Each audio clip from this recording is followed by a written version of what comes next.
a brand new podcast, a brand new live letter, and we don't have to believe we can fly. We just will, eventually. This is the first issue of the Carbuncle Chronicle.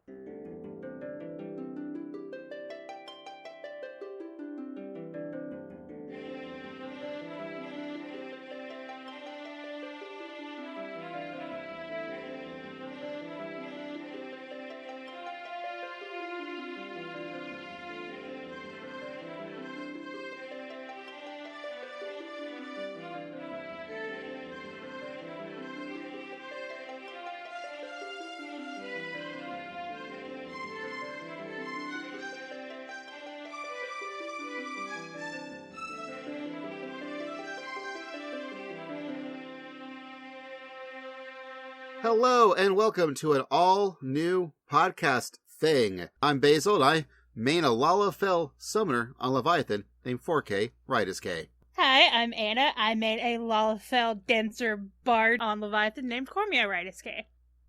Hi, I'm Dylan. I main an Elysian white mage on Leviathan named Aldrich Greywind. Greetings all! Forsooth, my name is Douglas, and I main the fanciest, fluffiest-tailed catboy, who started out as a white mage, but due to the natural evolution of white mages has now become a black mage on Leviathan named Umito de la Lune. What was this like an RP thing and I was not told? Because No. that's not really my thing. No, it's just you guys did boring intros, so I decided to spice it up. And that's us. So, normally this is the podcast, your podcast for everything awesome. So this is your podcast for everything awesome in Final Fantasy XIV.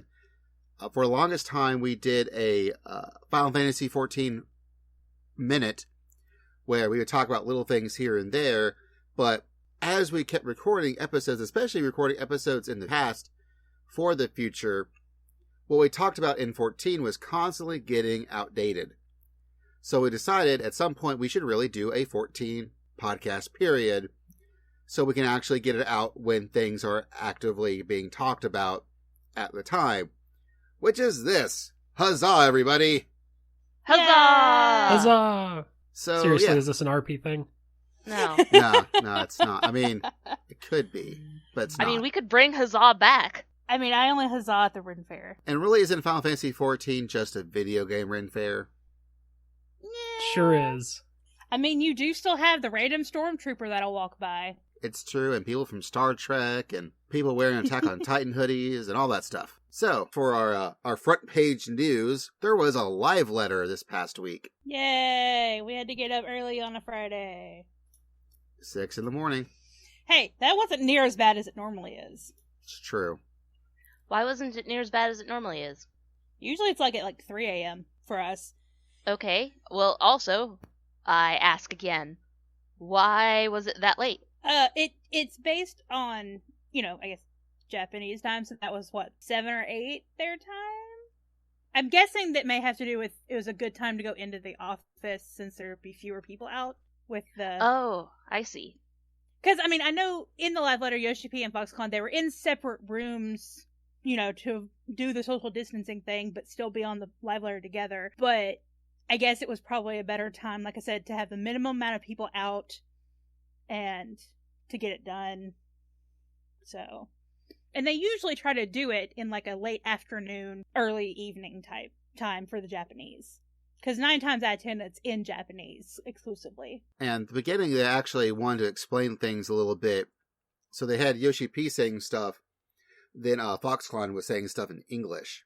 And man, his English has gotten better. It has, and the biggest reason I believe he was on there was to show how the COVID situation was affecting the development team for future updates of the game, as well as to help translate mostly a really nice letter that was sent to them from a player who is on the front line, of the COVID situation, like how he's a medical professional. And so I think they really wanted to make sure that as many people as possible could understand that section of the live letter. Because they're dealing with various issues. Like, for example, they're all trying to work from home, and their entire pipeline is designed to be done in the office. Like, all of it. Yeah. I've been hearing general rumors that just kind of in general, Japan is not really set up to do to do social distancing. You would think that they would be able to work from home, but that's just not how they're structured. That's not how they think about it. Not as many homes have computers as you would think that they would. Yeah, and they mentioned that like just the space in their homes don't give to being able to have a work computer, and like the internet speeds don't give the opportunity to be able to work like they need to. Because like their development environment is more or less a live environment they can just work on in there, where because it's all internal, the data transfer speeds are way faster than you would normally have via internet, even like good internet. And yeah, because Japan technically has better internet than we do, so that would be surprising that their internet wasn't as good as ours.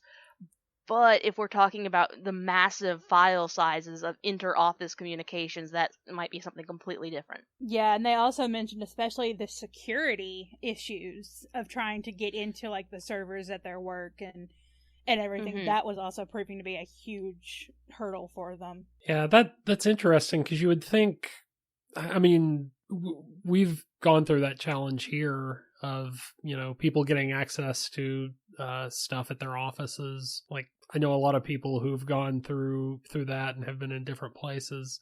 It's kind of surprising that they didn't have something like that, but it's kind of an extreme situation. Well, for a lot of them, again, they don't have computers at home. They had to figure out how to take a lot of their work computers to get to the house, and where do they set them up at? Yeah. The Japan living space is much, much smaller than what we're accustomed to here, because everything is so compact. And for a lot of folks, their primary way of interacting with the internet is actually just through their phones. Right. That does make sense. And I know one thing they mentioned was, like, I guess culturally, Japan, when you work, you go to work. And when you're at home, you don't work.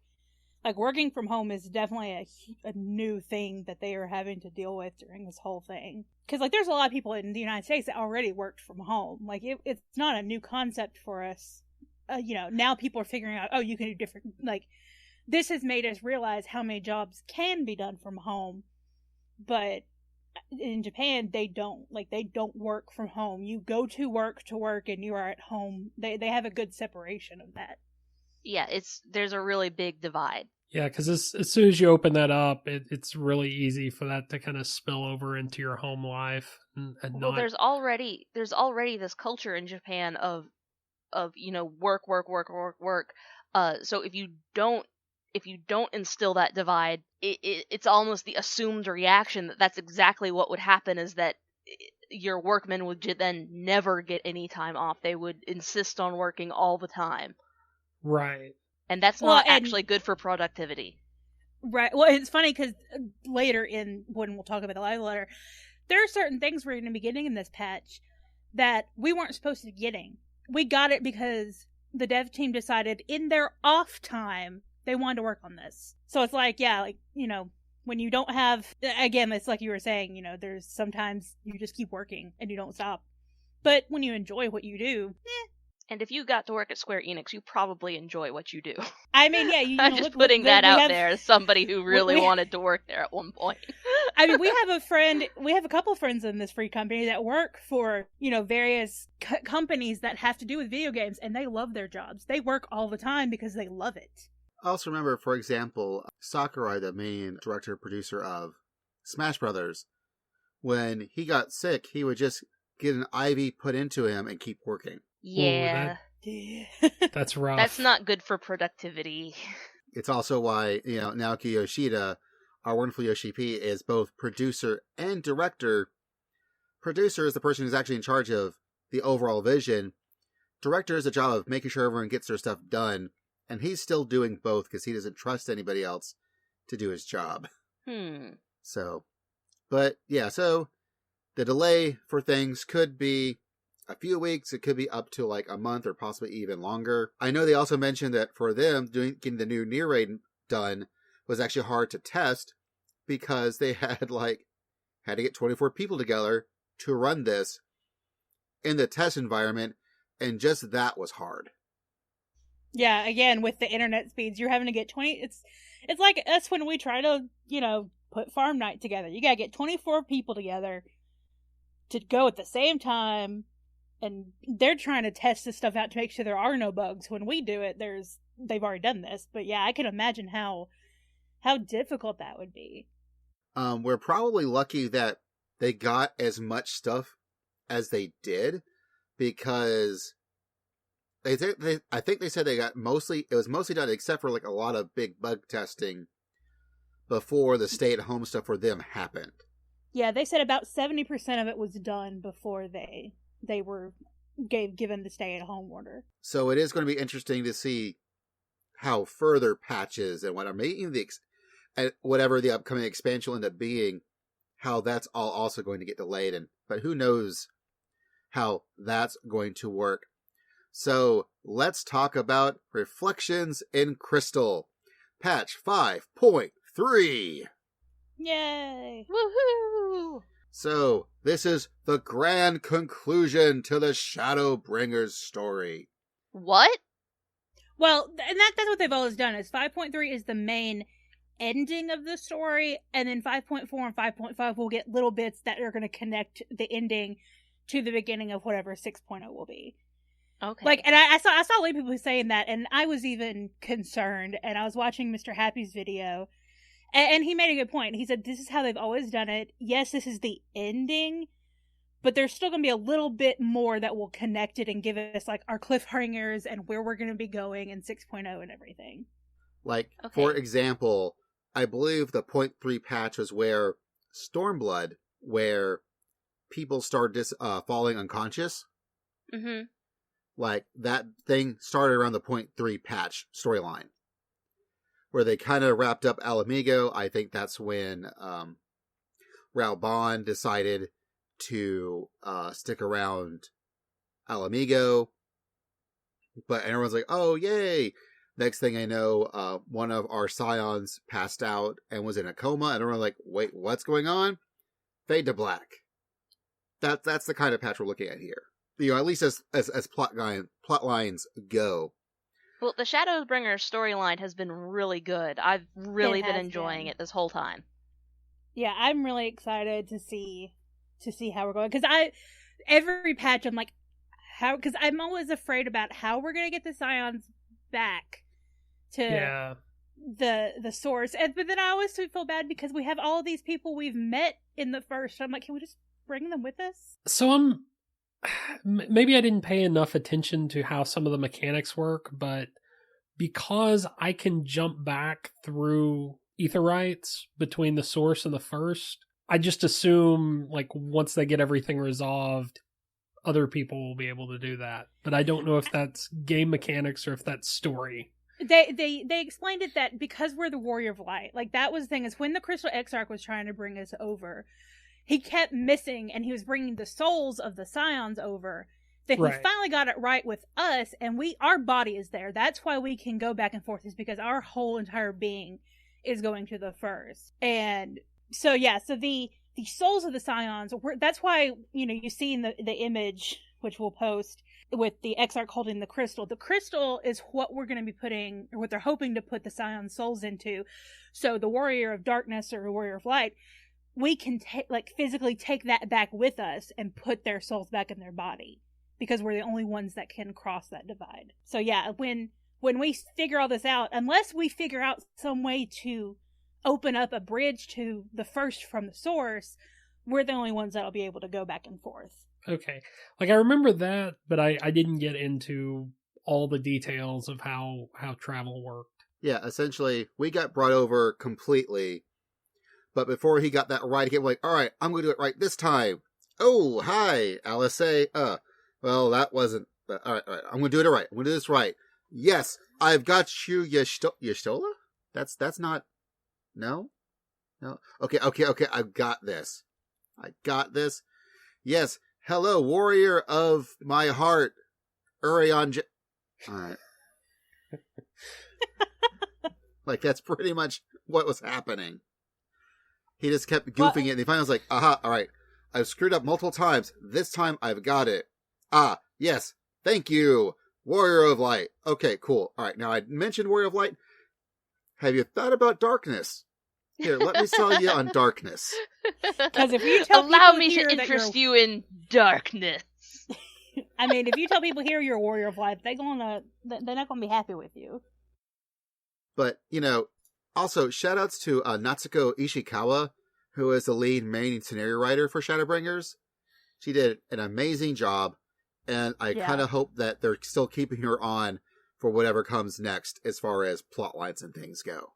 Yeah, I mean, we're kind of all joking about, the Warrior of Darkness and how edgy that sounds, but they do a good job of kind of making it feel natural instead of just like, now we're evil. Oh, yeah. Oh, no, we're not evil at all. We're still the good guy. Like, we're still the good guy. It's just a lesson on, no extreme is a good idea. Yeah. And that's one thing Yoshi P has really been focused on this whole, and if you've watched the YouTube series on the creation and behind Shadowbringers, one thing he says is that the big thing for this is he wanted to show that, there was beauty in darkness, and that, just because it's darkness doesn't mean it's evil and it's horrible. And then the same thing for light. Like, light is not always pure and beautiful. It can be pretty sketchy. Yeah, they do a really good job of taking, like, we kind of think of light and darkness as being equivalent to good and evil, and they really do a good job of flipping that and go, no, actually, these are just elements. They have nothing to do with good and evil. Yeah. It's like how fire is an element. You think of it as being wildly destructive, but we need it to cook our meat and keep us warm. Exactly. Like, I would really like to go to, I think it would be pretty neat to go to different worlds that were ruled predominantly by a different element, sort of like how the first is ruled by light. I would like to go to the fire world and see, the heavy extremes between frozen landscapes and fiery landscapes. But that's just me, and I think we probably got a little bit of that in, Eden. Yeah. Yeah. Not only in Eden, but also in the place with the elves and the dragons. Ishgard? Yeah, I think we got a lot of that in Ishgard already, so I may just be asking for more of the thing I like. And what they're asking for you to do is to make sure you complete the Crystal Tower series and the My Little Chocobo quest to keep going on, which you probably all already have out there on the internet, but just in case you hadn't, you got to do it this time. Which it's gonna become required now with the revamp they're doing to A Realm Reborn. Crystal Tower will make sense once you've done it, and once you're in Shadowbringers, makes a lot of sense. My Little Chocobo is what you do to get your Chocobo as your buddy, so that also makes sense that you would kind of want that to be, done. It frankly should be main storyline material already, so yeah. We've also got a new dungeon coming up our way called the Hero's Gauntlet.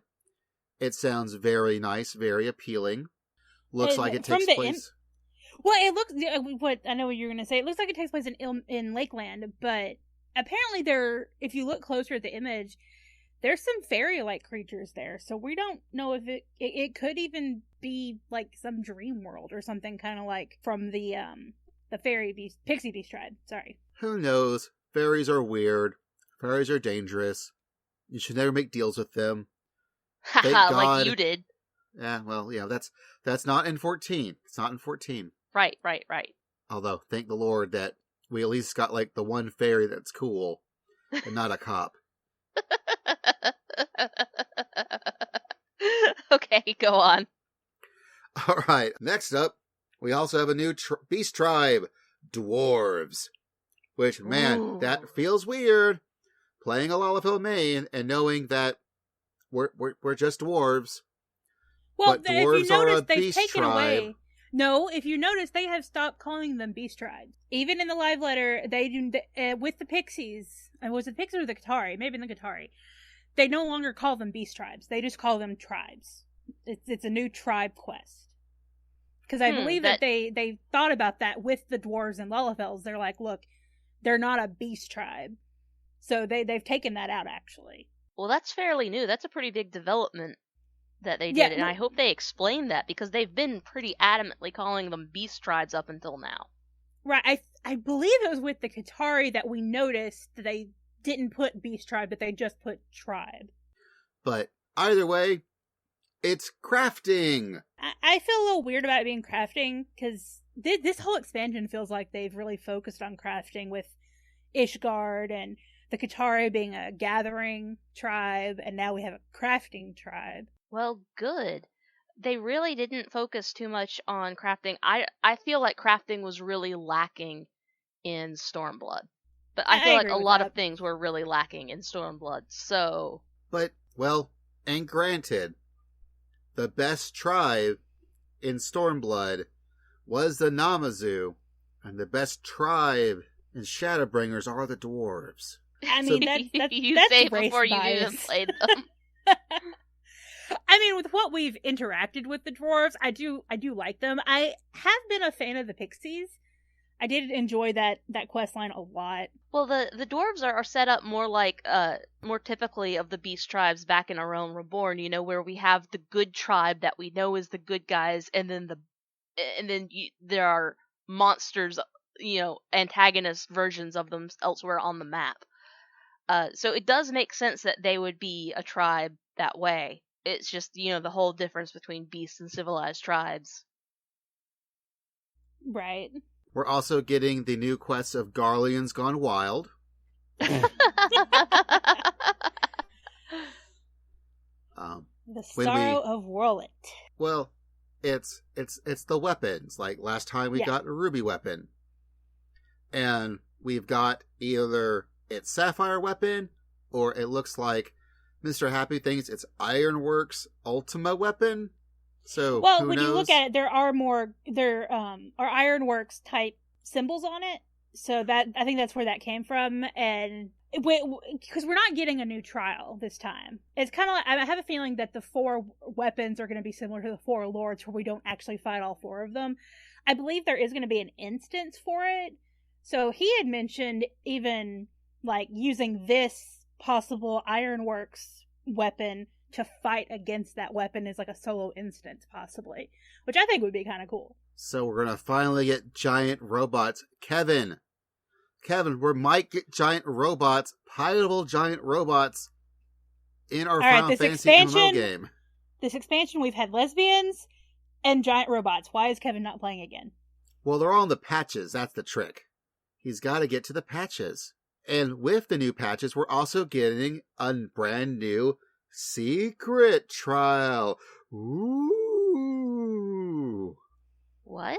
What's a secret trial? It's the final trial that they're not telling us what it is yet. And they're telling us that it won't be predicted easily. Like, this is going to be on the same level as Steps of Faith, Shinryu, the final big boss battle. Well, it's like Steps of Faith and Steps of Faith. And then Shinryu again, I guess. Oh, you mean Nidhogg Steps of Faith? Yeah, well, that's it. Okay, yeah. Like, the big thing, right before Heavensward, was Steps of Faith. The last big thing before... I bet it's going to be Steps of Faith again. I think Basil just stumbled upon the secret. It's going to be Steps of Faith. I'm afraid of that. I'm afraid of that. My guess was the Crystal Exarch has been the head Ascian all along. What? So we're going to fight him. Yep, look, that's my guess. Emmett, no. Exarch, they both start with the letter E. It's been in front of us all along. No, the Crystal Exarch is my boyfriend. I can't fight him. That's weird, because I thought at some point they named all the known Ascians. Are you thinking this is like a new one that we haven't seen yet? No, I'm being completely facetious with okay. it. No. We're invoking the J.J. Abrams puzzle box. That's what we're doing. Well, when they say you can't predict it, might as well go out of the box.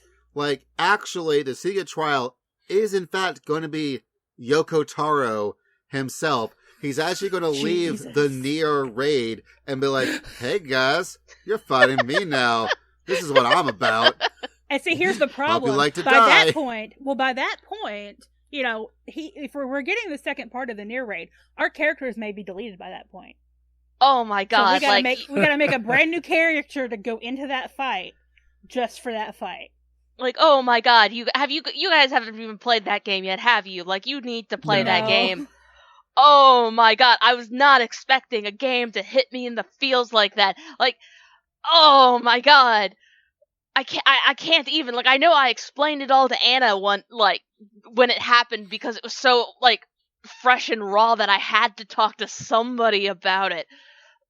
But just, nobody warned me that it was a feels game. Like, everybody said, oh, it gives you a lot to think about. No, like, it hits you, like, straight up in the kidneys. This is why when they first announced that duo was doing the 24-man for this expansion, everyone went, oh god, we're gonna cry. Like, that was it's not gonna first... be... It's not gonna be you're gonna cry the way you expect to cry. It's not like they're gonna make you care about these characters and then kill them off. Like, no, they're gonna do something that you don't even see coming. Well, but what we do see coming is actually the Orhart Dark Apocalypse Chapter 2, the new raid, the Puppet's Bunker. And with this past, the past little bit of story that they gave us, because, you know, there was that one quest line with patch 5.2, and they've mentioned the carnival, which I know is a part of the newest Nier game. Like, I know a lot of people were saying that, oh gosh, we know exactly what this means, so I don't know what to expect. Yeah, I know what that means. Exactly. Yeah, exactly. So, like, everyone's excited about it, and they know what's coming, and apparently the terrifying. Screenshot indicates like a fallen space station, and that makes sense. So, and as from the screenshot they showed, a lot of people are like, oh, that's the space station. So that means something. One day I'll play the new Nier game and I'll know what that means, but not for this podcast. You really need to play it, Basil. You really do. Yeah, I do. I also need to keep playing 14 so I know what the job adjustments are going to be. We'd all have no idea. We know you're that getting nerfed, you know it. Summoner's getting nerfed again, you know it. That just means they'll be buffed. They'll just mean you'll buff me at a later patch. It's fine. What's more interesting for PvP is that the Frontline Daily Challenge will now include all of Frontline. Yay! Yay! I need to get back into that. I enjoy doing the Frontline Dailies, I just haven't lately. Also, we get to do more stuff with our upgrading our resistance weapons for the Save the Queen quest line. Yay! Which will include the Boskin Southern Front. Eureka 2.0! Yay. Well, that also probably means a BA2, and I'm okay with that, because I enjoyed Beltis and Arsenal. They've also said you're going to be able to do other things besides the instance area if you don't want to do Eureka. Yeah, the new Eureka is going to be optional. There's actually okay, you don't want to go do this, now you can do this to upgrade your weapon instead. So that'll be nice. Like, especially for, like, those of us that are crazy and get more than one weapon. I'm actually kind of curious to see what the Buskin Southern Front is. Because this is also more Evilise content, and I love Evilise, so I kind of want to go there anyways just to see what it's about. Yeah, I definitely want to try it out. And next up they covered was updates to crafters and gatherers, which seemed way more important to people who really keep up with crafting and gathering, and not me. I was very happy for some of these changes, because the first one, especially, is trial synthesis, which this last patch, they gave us to where we could get practice recipes or practice materials to use and practice, like, the higher level recipes, because they're so hard, and, like, you have to, sometimes there's not even a set rotation for it, you just have to mess with it. So that was nice, being able to practice them and not waste these, you know, really hard to get mats. But now they're going to give trial synthesis, where I think you can make any recipe. Like, you can trial it no matter if you have the mats or not. So you can practice the recipe before you even have all the mats. And that'll be nice. Practicing won't give you, like, a skill upgrade, will it? I don't know. There might be some experience attached to it. I honestly don't know. That would be interesting to find out. And then the other thing is something that I as a real life baker and a crafter in 14, you always come up with the whole, what do I have in the pantry that I can make? I have so many mats in my inventory and retainers that I'm always like, okay, I want to get rid of these mats. What can I make? They are now giving me this option to where I can search for a recipe using the mat in my inventory. So I could right click it and do search recipe that I can use for this. That would be really so useful. Yeah, I was so happy to hear about that. Because I feel like I've got a lot of materials like that where I pick it up, I go, this feels like it should be useful at some point. I don't know what it's used for. Throw it in the retainer inventory. Exactly. That's why I'm full. Yeah, well, exactly. I said, because I have a lot of the materials that were really hard to get from like the old Aquapolis maps. And so it'd be nice to right click on them and say, what can I make with you, and sell it. And I'm just going to let you just run through the crafting stuff. Okay, the other thing was we're getting a new turn-in client, which I haven't even finished with Kaishir yet. But that'll be nice to have a new person to turn in things to and get scripts. Because right now, scripts are a big thing. The yellow scripts especially are with the Sky Steel tools, which are the crafting and gathering relics.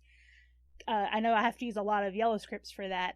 And there will be a new phase of that coming out in the next patch, so we can upgrade those further. And then they're also going to change on delivering crafts, like turning them in for probably scripts and whatnot. They're going to make a more fixed lineup, because right now it changes all the time on what you can turn in for scripts. So they're going to make a more fixed lineup that doesn't change. And then we're going to move on to the third phase of the Ishgard restoration. I know some Japanese servers, they're already seeing houses. Like, not that you can buy, but they're already seeing plots and the various housing types that we're going to be able to get once it's done. Because apparently North America, we're super behind. We're on phase, like, not phase, but on stage like 29 maybe. And they're already up to like 34. And at 33, I think, is when you start seeing the houses in Ishgard. How did we get so far behind? I don't know. Because I thought we were doing fine. And like, even our server, we're not the top ones. I think Gilgamesh and Behemoth are the top two North American ones. And I don't know. We're not even close to seeing that yet. Because I think we're only on 26, maybe? I feel like the answer to why are we not there yet is people like me who've walked over there a couple of times because there was a quest, and then this looks complicated. I'll come back later, and just have completely forgotten about it. Yeah, I'll admit I've really slacked off. Once the Sky Steel tools hit, I really slacked off doing my expert crafting and gathering.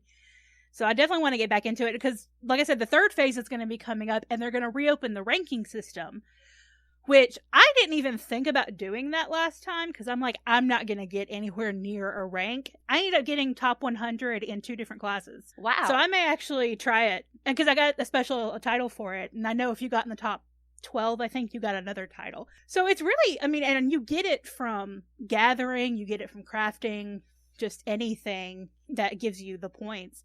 And it was a lot of fun to just do. Like I said, I was doing it not even expecting to rank, and it was fun, and the rewards are always a lot of fun to get, especially the new dyes. But yeah, I think that's all with the crafting and gathering. Because like I said, the Sky Steel tools, they'll get updates, which you can update to a +1 right now. And it's not hard, it's just time consuming and lots of scripts. Lots of yellow scripts. And folks, when this new patch hits, it's time to get all your friends to finally play this damn game. Because they're finally revamping A Realm Reborn. Yay! Even though my European character is almost done with it. They're stripping away 13% of the quests. Especially like all that extra patch quests that you had to do. That they were trying to vamp while they were trying to figure out what Heavensward was. A lot of that's gone. And they're even taking stuff that you still have to still do. They're taking a lot of the busy work out of it, so it'll just be more like cutscenes. I know they said if it was a quest that had to deal with an NPC that you meet and is important later, that's what they were keeping. And like you said, they're taking out a lot of the fluff to it. So yeah, so Tobias, Austin, Tori, if you want to make a new character, come on down to Leviathan. We're ready for you once this patch hits. And the big thing for so I can believe I can fly. ARR. I believe I can touch the top of the skybox and it says I can fly no further. I think about it every 9 day. Spread my mountain wings and fly away. I believe I can soar. I'm really excited for being able to fly in. When they showed the image, Basil, was shook. He was like, oh my god, is that Mordona? Please tell me that's Mordona. Is he flying in Mordona? Yeah. Oh. Yeah. I am so excited to be able to fly in a Realm of War and all those places. And don't worry, folks. There are no Aether Currents, although Yay! I love Aether That was my Currents. question. I hate Aether Currents. All the requirement is you beat the Ultima Weapon quest in the main scenario. Oh. How convenient. So, Yep. just think how easy it's going to pray return to the Walking Sands. Oh my god. Well, that's if you don't use the go to Limsa, get on the ferry, and go. So yeah, I can't wait to explore, because I assume that means they've also made edits to like the geography and stuff, so all the weird hitboxes you normally would not be able to see around, they've probably had to fill that in. Oh, I hope they have. Oh, I'm so excited about that too. Oh my gosh. I just want to roll around in it. Yeah, I know a FC member of ours, Mantis, he was excited because he can fly around Midgardsormr now. Well, there's so many places in North Shroud that if you manage to get off of the map, which they made it like successively harder and harder and harder to jump off the map, but there are just so many like little places in there that it's obvious that they were building this up to be something, and then they just left it. And there's just no way to get to it. And I hope that this means I can now get to those places. I think Western Currents will be a fun place to fly around in, because you've got all those like hidden gorge, like caverns you can go down into, like where the Yetis are. I think that would be a lot of fun. And to find all the random like dragon remains that are around there. So yeah, that is super exciting. And really just Unreal, they're finally doing it. Oh, just like the Unreal trials are doing. And the fake hollows. Sure. By the way, did you guys look at the image that is in the document? Because the face of that fox, that little fox is just so cute. That's a specific kind of fox. I believe they said it was like a sun fox? I don't remember. I saw people talking about it on Twitter. Yeah, but it's a special kind of fox, and they all have that face. As I saw somebody once describe it, it's like somebody tried to draw a picture of a fox, but they couldn't quite get the face right. But I'm excited about this because we can do old primals, and they're going to be synced to level 80. Tibetan sand fox. That's it. Yes, that's it. But yeah, so this is going to be really neat because each patch, they've said that they're going to pick a primal, and it's going to be synced to level 80. So you get to, like, if you remember how hard all of these extreme trials were when we were 50, it's going to be that plus more. And depending on how you do in the fight, it determines your rewards. And once a week, once you clear it, you have a chance at playing a new mini game for rewards, which I'm assuming that little fox is a minion and I want it. And the first primal we get is Shiva. Yay! So Basil's not going to do it. Basil will go in there and close his eyes. I'll keep casting for you, though. Yeah. I'll keep casting. Just throw a physic on us, you'll be fine. You can also be able to join the Party Finder as a party. That will be useful for you and me, Basil. Because, like, now we can be partied up and go join a Mizora party and hopefully get you a clear. I kind of hope we get that clear before this patch, because we have a few. Yeah. We got a month or two. But you can also do cross servers as a party now. So, like, we could be in a party and go to another server and do a hunt train. And that'll be nice. That'll be nice. Because the primal hunt trains are very, very well organized. You'll also be getting more chapters for New Game Plus. So if you want to go back and relive the good old days, you get to without, having to start a whole new character. They're adding vendors to major cities for exchange for token items. I forget what tokens they were talking about. I wonder if maybe it's kind of like the tokens from like in Mordona, where we trade in poetics. Maybe that, or like the wondrous sundries or whatever. I wonder if that's kind of what the type of vendor it's going to be. I know they did mention that for like older tome gear from like previous expansions, where you would still have to get that, then the upgrade bits of poetics, then put it all together to get your upgraded gear.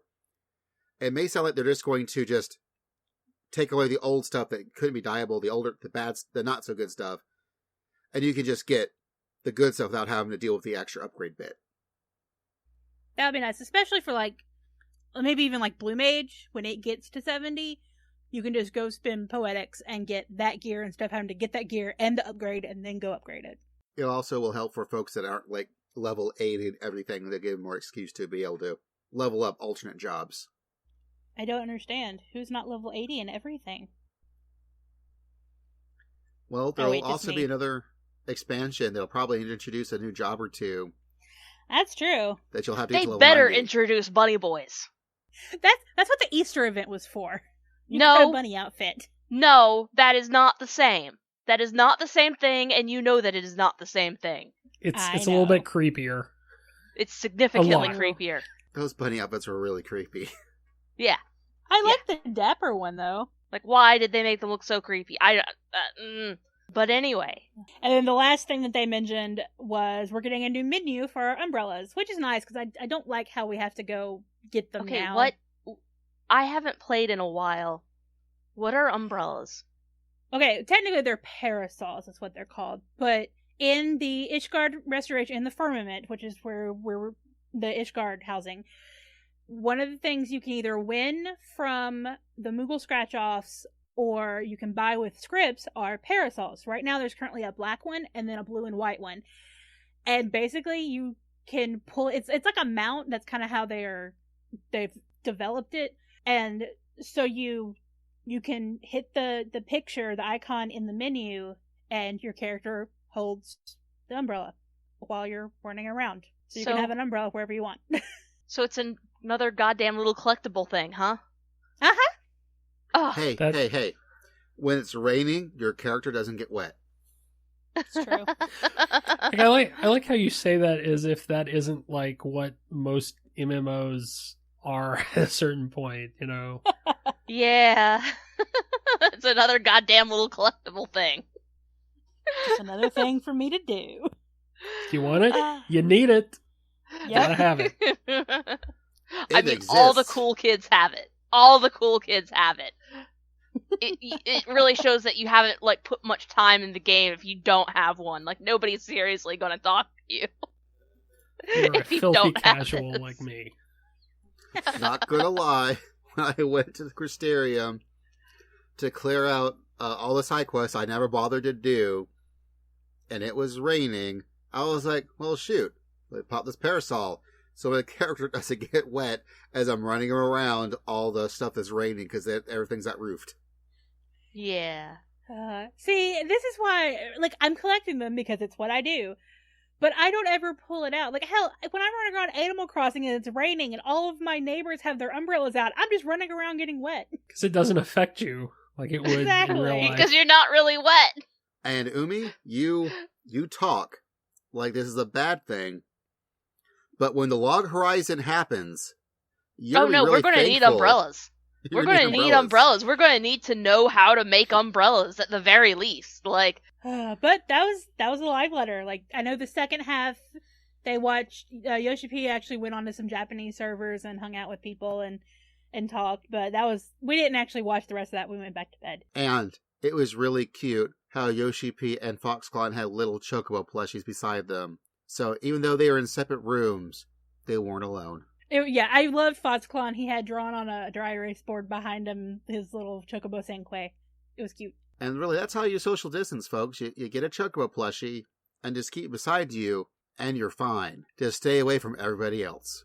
All right, folks, that's going to do it for us, because that live letter was long, and recapping it is also long.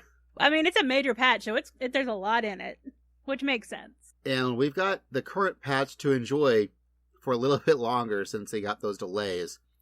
So yeah, this has been the Carbuncle Chronicle. Thanks for listening to us. You can find us on Leviathan on the Primal servers. If you happen to be around, give us a holler. We're here to say hi, hello, nice Some meeting you. of us are on Twitter. It's true. I'm at It's Basil Time. I'm at It's Angel Darkfire, but the dark has no A. I'm at Dylan Wolf. And while Umi is not on Twitter, you can go to his Redbubble, redbubble.com/Umitsu, and buy yourself a Black Mage shirt. oh god, I've sold so many of those Black Mage shirts. It's a wonderful shirt. If you are a Black Mage or a Black Mage at heart, you need to go get yourself a ley line shirt so you're never out of your ley lines. Yeah. Yeah, my rotation is actually written into that shirt. It's something that's a little bit of a secret because it doesn't like print out all that. Oh my clear. gosh, I need to go look into that. Yeah, go look at it. Like it's no longer my rotation, but at the time that was my rotation, Nice. and it's pretty. Boom! So yeah, let us know what you thought about this. Where this is sort of an evolving new thing we're trying out, and we're enjoying talking about Final Fantasy XIV, and yeah, let us know what you think. And if you like it and you want to hear more from, well, them, I don't normally talk, but they have another podcast called the OSMcast. Which you should know about because you're already listening to this one. So you've already been to the webpage. But if you came to this for 14, but do want to hear other things that we talk about, yeah, the OSMcast, your podcast for everything awesome. Just recently, we talked about Chihaya Yafaru. Pretty soon we'll be talking about B-Stars, all sorts of things. So, until our next issue hits print, we're out.